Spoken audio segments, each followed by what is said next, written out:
Let's talk about this vote in the Senate. It is being pushed to the floor by Democrats, but passing it would require bipartisan support. They don't have enough votes for a simple majority on their own. And we know one Democrat, a Pennsylvania Democrat, is expected to vote against it. Now, all of this comes as the Trump administration is preparing for the next attacks on Iran.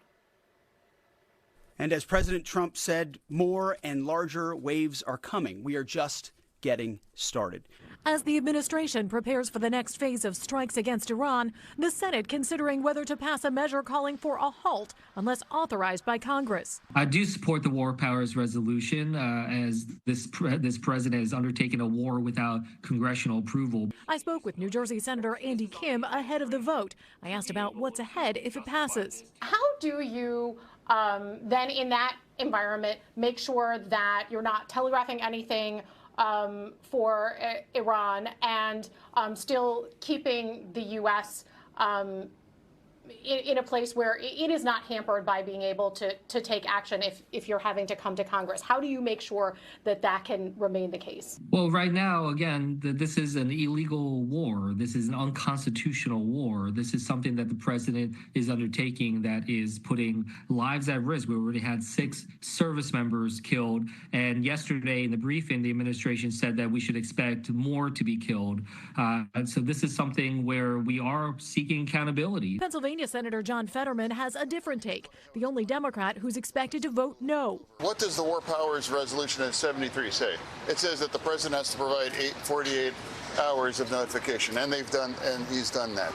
And then they have up to 60 days, perhaps a 30 days extension. And there's no boots on the ground, and it's been into 100 hours so far. So where has anything been broken or they haven't made every standard?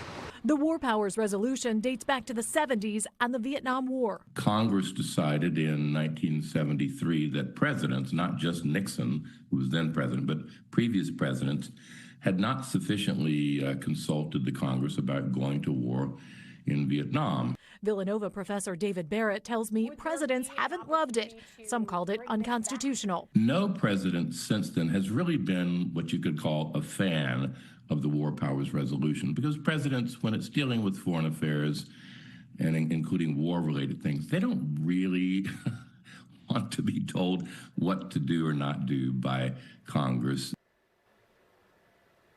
I asked Senator Kim about what happens if this War Powers Resolution fails. He said the administration should come to Congress for public hearings about this, and that Congress does have some other things it can use, like its power over approving more funds for the war. Jacqueline?